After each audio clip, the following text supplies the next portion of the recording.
à Dieu pour ça. Et d'avance, je bénis Dieu déjà pour ce premier jour de janvier, parce que je sais, et tout ce qu'il a promis pour moi, c'est juste une question de temps. C'est juste une question de temps, ici peu, tout va rentrer dans l'ordre. Même le gros, il est en chemin. Alors, le tout dernier témoignage, normalement, je ne devais pas le faire, mais quand assise là-bas, une fois m'a dit, il a fallu que je témoigne, c'est pour ma mère. Lorsque ma maman est arrivée ici, le premier jour qu'elle a mis pied ici, à la sortie du culte, le pasteur Sylvain est allé vers elle. Il a tendu la main à maman en disant, ça va? Maman a dit oui, ça va. Il a répliqué la question pour la deuxième fois. Est-ce que ça va? Elle a dit oui, ça va. Il a encore reposé la même question en disant, est-ce que vraiment ça va? Elle a dit oui, ça va. Il a dit non, ça ne va pas. Elle est restée stupéfaite. Comment ça? Il dit non, ça ne va pas parce que je vois une chose en toi. Elle dit comment ça? Déjà depuis plusieurs années, c'est quelque chose qui est resté en elle. Même nous les enfants, on n'a jamais constaté. Mais, sauf que par moments, parfois elle avait des chaleurs dans le corps, elle avait des douleurs. Par moments, on prenait des médicaments pharmaceutiques pensant que c'était peut-être quelque chose de naturel, alors que c'est quelque chose de mystique qui était là en elle. Et là, il a commencé à détailler ce qui se trouve en elle. Et là, il va pour dire, tu as été empoisonné depuis plusieurs années. C'est là en toi, tu vis depuis longtemps avec ce poison en toi. Il commence ça. Il est rentré un peu dans les détails. Mais après ça, le pasteur et lui, ils avaient juste prié. Et on a négligé. Et un autre dimanche ici, pendant la prédication, le pasteur a interpellé maman, disant, ici, il y a une maman qui souffre des articulations, des maux d'estomac, tout ça. Si la personne se reconnaît dans la salle, elle vient me voir. Et là, maman est quittée de là où elle est venue ici. Il a prié pour elle. Les maux d'estomac, le mal de dos est passé. Mais pour que ça passe, c'était un combat compliqué. Ce même dimanche, il a pris sa Bible qu'il avait donnée à la sœur Eliane. Il a dit à maman, tu pars avec ça. Et toi, à la maison, tu vas porter la Bible au dos pendant jusqu'à dimanche. Tu vas n'ouvre pas la Bible. Tu donnes la Bible fermée. Ne l'ouvre pas. Contente-toi seulement de la porter au dos. Un jour, à 3 heures, lorsqu'elle dormait avec ça au dos, à 3 heures, elle se lève, elle me dit, maman, je suis en train de me rentrer. Maman, tu vas? On me dit non. Maman, je suis en train de me rentrer. Donc, elle tournait dans la chambre, elle transpirait en grosse boue. Maman, là, je meurs, là, je meurs. Mais la Bible était toujours sur son dos. Là, maman, je sentais le bruit. J'ai senti comme si son esprit, en fait, c'est comme si c'était plus elle. Elle dit, maman, là, je suis en train de mourir. J'ai dit, maman, tu ne vas pas mourir. Si le pasteur t'a remis la Bible et qu'il t'a demandé de porter cette Bible-là au dos, tu ne mourras pas. On a prié, mais c'était vraiment n'être pas cru.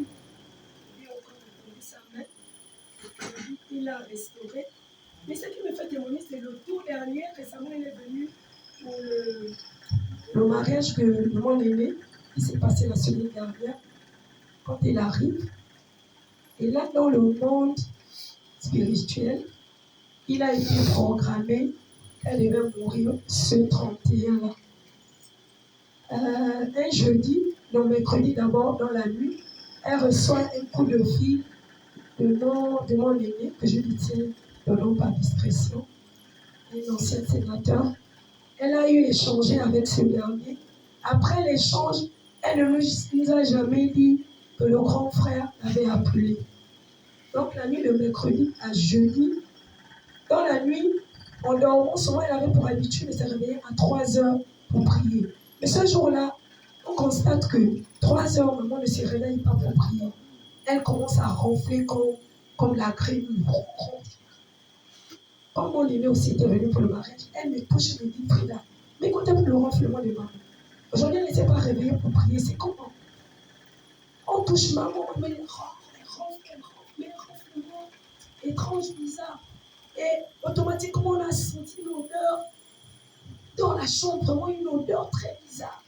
Alors on dit, Frida, mais ça c'est quelle odeur? Je ne sais pas. C'est quelle odeur? Mais à la fin, j'ai compris que c'était l'odeur de l'ombre de la mort qui était là autour d'elle. Mais on n'a pas paniqué. D'abord, on a dit, ce qu'on peut faire, on va prier. On s'est réveillé, on a prié. Elle s'est réveillée le vendredi matin. Quand elle se lève le matin, ça s'est empiré. Quand ça s'empire, elle a perdu la voix, elle ne se levait plus, elle a commencé à faire pipi dans les habits, tout ça. Je dis, mais ça c'est quelle affaire? Maman, quand elle parle, elle fait la parole ne sort pas. C'est quelle affaire? Et là, on a fait appel à mon aîné, qui est le poste de pasteur, et à l'université, que je détiens aussi le nom à discrétion. Elle descend un peu à la maison parce que ici, ça ne va pas. Il dit, comment ça?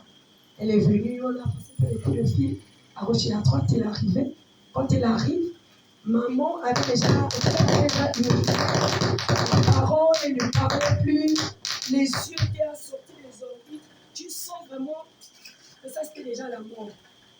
Mais maman, c'est quoi? Elle ne parle plus. Maman soulevait le corps pesé déjà. Ça c'était le problème.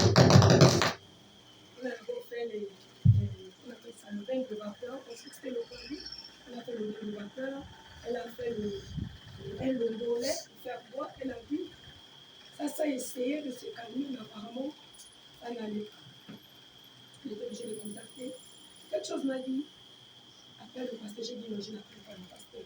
Le même Dieu que le pasteur prie, c'est le même Dieu que si nous aussi on prie ici, c'est le même qui va ramener ma maman. Je n'appelle pas le pasteur. Et là, la grande, elle était obligée de contacter un autre homme de Dieu. Elle contacte l'homme de Dieu. En question, l'homme de Dieu dit, votre mère est en train de mourir d'ici 18 heures parce qu'elle a un dépôt de poison en elle. D'ici 18 heures, elle risque de rentrer là. Ah, c'est qu'elle a fermé. Comment est-ce qu'on fait? Le poison est là, on fait comment? Il dit non, je vais vous aider. Je vais vous aider. Je suis un homme de Dieu. Mais il y a des symboles dans la Bible que Dieu a utilisés pour guérir les malades également. Moi, je vais appliquer ce remède-là pour votre maman pour qu'elle revienne. On a dit ok, vers 19h, 20h, il est arrivé. Il a fait quelques missions. On a prié. Il a dit soyez calme. Elle ne va pas mourir. Il a prié. Pendant qu'il priait, elle a commencé à vomir. Comment c'était des choses noires. Elle a vomi. Elle vomissait par moments si elle avait envie d'aller au besoin. Elle a vomi. Et le voyage, c'était le samedi. Elle était censée prendre le train le samedi à midi. Donc le vendredi, c'est le vendredi que ça s'empirait. On a dit demain, il faut que tu prennes le train. Pour moi, tu ne vas pas mourir. Donc la nuit de vendredi, elle a rendu très fatiguée. Le matin, elle était mieux avec la prière. Elle a accompagné au gars. Elle est arrivée à Moana. Et là où je vous parle, elle est en parfaite santé. Je ne pouvais pas faire ce témoignage. Que l'Éternel ne cesse de faire pour ma famille et pour moi également. Que Dieu vous bénisse.